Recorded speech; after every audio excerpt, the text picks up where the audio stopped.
Igbos are now leading in terms of education. Wherever before we see that Yoruba are the one that are leading before, but now we see that the Southeast are leading in terms of education wise. What do you have to say about that? Well, I'm not surprised that the Igbos now haven't gone through the horrors, the Holocaust, the killing, maiming of their people from 1966 to 1970. Due to their resilience, are now back at top, leading in terms of education. It is because they are thirsty for knowledge. Let me tell you, the Igbos are known to be adventurous. This is why you see that in any place you find yourself, when you don't find an Igbo person, you should ask yourself a question. I don't think this place is a fertile ground. They say that the greatest weapon any nation or any tribe would use to combat poverty is education. You will agree with me, and you will not argue with me, that in the last 10 years, if you take a look, as you can see on my screen, those that has been sitting at top when it comes to education have been the Igbos. Yes. Now, this is nothing but the truth. I made a video in the past, as you can see in the screen on my screen there, when I talked about how the Yorubas are fallen when it comes to education. Well, what is going on in the Jamb has been another high level marginalization against the Southeasterners, and of course, another effort to destroy their confidence, and of course, to push them back, that they are becoming too domineering and dominating. In the late 60s, or should I say in the late 50s, just shortly before the independence, you will remember, if you are a student of history, when the Sardana came out and he met with the white. He said the North must go into a campaign called Northernization, because the Igbos are the ones now in charge of the civil service in the whole of the northern Nigeria. That they must do everything to send the Igbos back, right? The complaints weren't maybe the Igbos were incompetent. No. The complaints were not maybe the Igbos were corrupt. That wasn't the issue. The issue was the Igbos dominated the civil service. And then they brought in the ideology of national character, or shall I say, federal character. When they brought in the federal character, we started having the issues of one from here, one from there, one from there. We pushed aside the conversations that rally around meritocracy. We pushed aside that conversation that takes people into consideration because they were competent. And ever since, we have seen how so much marginalization has been against the Igbos. And I'm not trying to patronize the Igbos here. If you are someone who has the heart of God, if you are someone who is objective, if you are someone who has not been blinded by tribalism and bigotry, please, right? Please and please pay attention to me. I know I'm going to have so many insults in my comment section from my Yoruba people who will tell me, yeah, you set up this channel because you want the Igbos to subscribe. Absolutely not. The very same Jamb registrar, Professor Oloyede, last year was accused for abuse of power. Last year, Professor Ishak was called by the National Assembly when he was caught that he spent over 1 billion for food. Right? He was caught, and ever since then, this man has been fingered that he needs to go. But we saw when Tinubu came on board, right? Tinubu renewed this man's contract because Professor Ishak Oloyede is a close ally to the Asiwaju's families. Now, moving on, Professor Ishak Oloyede, who understands the agenda of the presidency, right, went into what we call restructuring and rejigging of the Jamb, should I say organograms, and the staff's organs. The man who used to be in charge, as you can see on my screen there, is Fabian Okoro, right? Fabian Okoro, who is an Igbo man, used to be the IT director in charge of Jamb between the period of 2011 till date. You will recall that between the period of 2011 and 2012, we started having what we call CBT. These are computer-based tests. That was when CBT was introduced, right? And Professor Ishak Oloyede met this man there because it was Jonathan, it was under the regime of Jonathan, they started the CBT, computer-based. Now, Ishak Oloyede, late 2023, this was the year Tinubu won the election. I want you to be connecting the dots. Sacked Fabian Okoro. And don't forget, I told you that for the past 10 years, as you can see on my screen again, that those that have always come on top in Jamb have always been the Igbos. In fact, if you go to WAEC, you'll see that those that have always come at top, even in WAEC, West African Examination Council, have always been the Igbos. But immediately Tinubu came on board, Fabian Okoro was sacked because it was assumed maybe there are some manipulations or maybe there are some favoritism going on. Right? Now, Fabian Okoro was replaced by Mrs. Fumi Usman. Mrs. Fumi Usman, I went to the directory of Jamb to check if I can see her picture. Her picture isn't there. All of a sudden, we cannot find a picture on the Jamb registry, on the Jamb website, right? But she was the one that replaced Fabian Okoro. Now, we had an emergency meeting when the Southeasterners rejected the result, that it is not possible, that we are so sure and confident that we in the Southeast, that our progress in education, that our excellence that has been recorded for the past 10 years has not been a fluke, neither has it been because there are, just little instances of miracle centers here and there. They challenge the Jamb that we want to have a private auditing of the Jamb system. The Jamb registrar thought it was a joke. Initially, they didn't want to agree, but because the Southeasterners persisted, when these things came up, so many people online started saying, keep quiet.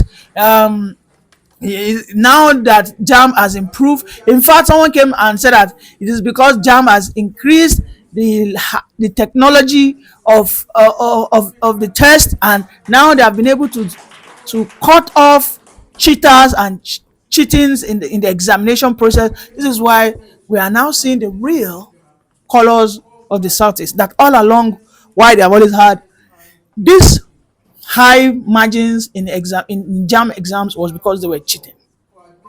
But those words did not deter, neither did they discourage the people, the parents of the Southeast students.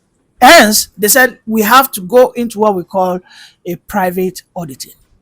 And in less than 3 hours yesterday, having invaded the Jamb office upon invitation, they uncovered the ugly truth that the system that served the Southeast, which had its server in Lagos State, was not updated. A serious issue here. Meanwhile, the server that served other regions was updated. Now, why didn't the Jamb registrar, before he authorized that Jamb, right, should be held on the date it was held, why didn't he confirm and reconfirm that have all the softwares, have they been updated into their current versions?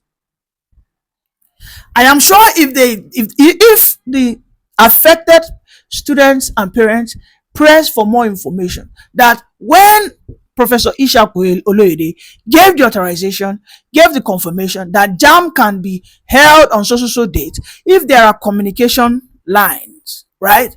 There's a line of communication. I am sure he would have been told if the server in Lagos State was upgraded or not. But yesterday we saw him Again, you can see on my screen, we saw him shedding crocodile tears, right? Shedding crocodile tears. That it was a mistake, that what happened was a glitch, and that those that had this issue will retake the exam.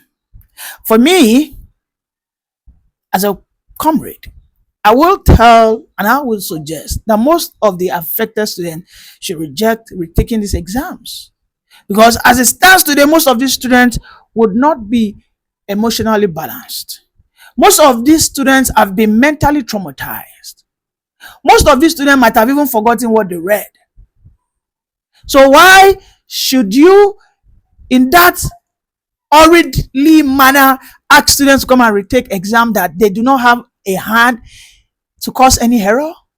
Why can't Jamb go and take their time?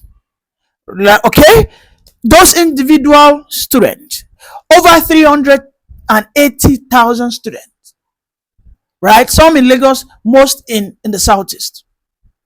Why can't Jamb take that as their own assignment? Those individual students go and mark their script manually. Yes, they should go and mark those scripts manually. Retaking the exam hurriedly on Friday, which is going to be tomorrow, is a no for me. But I know this is Nigeria, a country that is built on lies, a country where those that are struggling, that they want to be free, are forced back into this hellhole. These people have always said they want to go. They want to have what we call self-governance. They want to have what we call self-determination. But again, the Nigerian character, which is the character of pulling people down, holding people's progress, again, has actually reared its ugly head even in Jamb today. As if the Igbos have not had enough. Look at it, all regions have 6 states. Some even have 7. Only the Southeast have 5. Look at the Nigerian government of the day. Look at the appointments. Take your time and go and take a look at the appointments.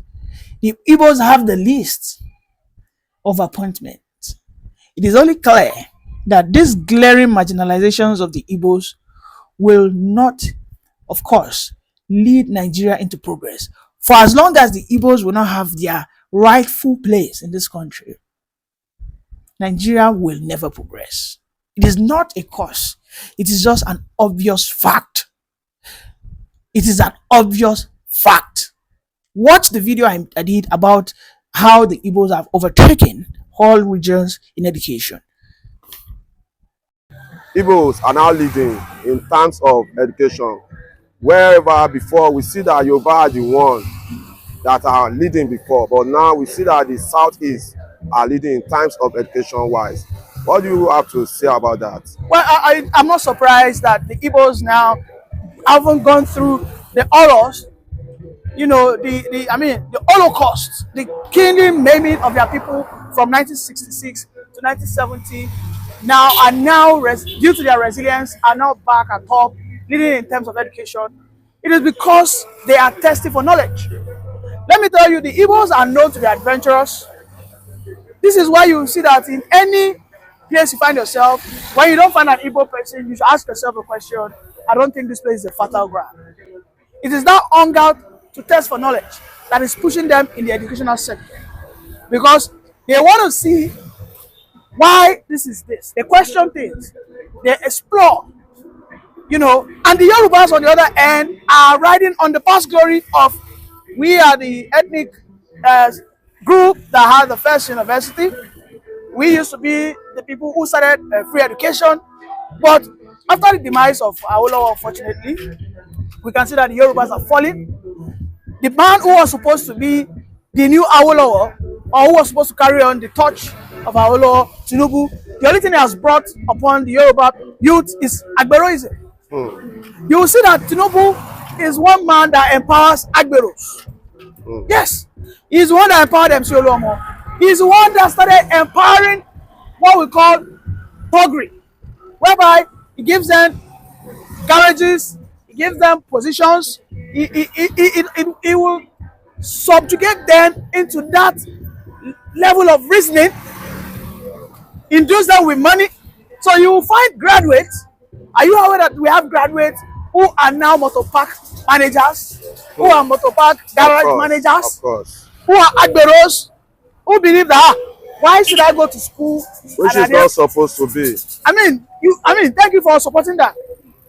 So this now is becoming a worrisome issue, whereby you will see a professor, right? Let me use the words of Peter Obi, a professor who is making 600 million. Do you know how much MC Olomo makes per day? MC Olomo per day does not make anything less than 5 million. So why should I go and get myself educated when I know that a man, just because he can break bottles, he can stab people with bottles, he will make such level of money, and the people that will look as mentors, right, so to speak, people that will look as mentors like Bola Ahmed Tinubu, instead of them encouraging education, instead of them sending the people who are in their ethnic extraction, have you ever heard Tinubu send people on scholarship? Have you heard? No. Have you ever heard Bola Ahmed Tinubu send 1,000 people on educational scholarships? How often have you heard even Yoruba billionaires send people on scholarships? But I will not have heard Ato Eze. I have heard Tony Elumelu. I have heard the owner of Zenith Bank sending thousands of Igbo students, sending them on educational scholarship, whether into university, whether outside the country. I mean, so I am not surprised. Despite I am a Yoruba man, I will say it the very truth. This deliberate fall is a shame on the Yoruba clan, and it's a shame on Awolowo, because whatever Awolowo is, he will be rolling in his grave. Because Yoruba has let him down intentionally, because Awolowo vowed that no child in the western region, in the Yoruba land, as far as you claim that you belong to the Yoruba race, will not be educated. But today we can see that all our governors combined, the political leader of the Yoruba race, which happens to be the Tinubu of today, what they have done is they have replaced education with agberoism, thuggery, autism, and all manners of social vices. You see them, you see our kids. Sometimes I look at our governors, instead of them to take these boys that are area boys, that are destitute, instead of it to pick them up, take them into a school whereby they can learn a trade. Do you know what? When we are talking about schooling, it's not about the maths and English alone. When you are talking about education, literacy, you are talking about your ability to write and speak English, then your ability to have a skill. All right. So if I go there and I learn carpentry, let me cast your mind back. Do you know that those years, Western region happens to be the only region that had all the standard vocational training schools? The Yaba Tech vocational training school there in Yaba was the first world standard. People who come from Ghana, people who come from Morocco to come and learn carpentry, they come and learn electrical, they come and learn painting. But look at what is happening now. Look at what is happening now. Yorubas used to be the best when it comes to mechanical engineering.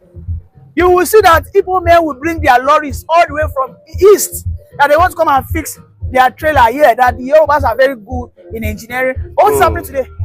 You will see a man who is a mechanical engineer, who is a carpenter. What he will do is he go and ride Okada. He go and ride Keke Napep. He will become a Agbero tout. So I'm not surprised, and it's so unfortunate. So is there any advice that you have for the government to improve? My advice is, first and foremost, Tinubu has to go. Tinubu has to go. Tinubu has to be eliminated from the factor. From the equation, Tinubu has corrupted the political trajectory and the educational trajectory of the Yoruba race. Because whether you like it or not, Tinubu is a significant image as far as Yorubas are concerned. Tinubu, who enjoyed Awolowo free education. Tinubu, who has said so many things that when he becomes the president, he will ensure that education becomes the most powerful tool to fight poverty. Since he became the governor, how many scholarships has he done? They are talking about the National Education Loan Fund. Is that you are giving people loan, not scholarship? You know what scholarships is? Do people pay back scholarships? So that is it. So unfortunately, the Yorubas are falling. And I mean, to the Igbos, I think I want to congratulate them. And I think they should not relax on their laurels, because the Yorubas, what happened to them is they felt they were the most educated, and then they relaxed, they stopped improving. And look at what's going on now. If you look at WAEC, if you look at Jamb, if you look at NECO's result came out. It was Abia that came on top, which is from the not like southeast. before. Now, in the WAEC, who came on top? The Igbos. In the Jamb, who came on top? The Igbos. When we were talking about Mesoma issue, okay, after Mesoma issue was settled, the actual person that still came on top was what? An Igbo girl. Wow. So it speaks a lot that the Igbos are building themselves. And let me tell you, education is like the fundamentals that define the fate of any group, going forward. So if the Yorubas do not take their education seriously, unfortunately, the Yorubas might just find themselves, subservient to the Igbos if care is not taken.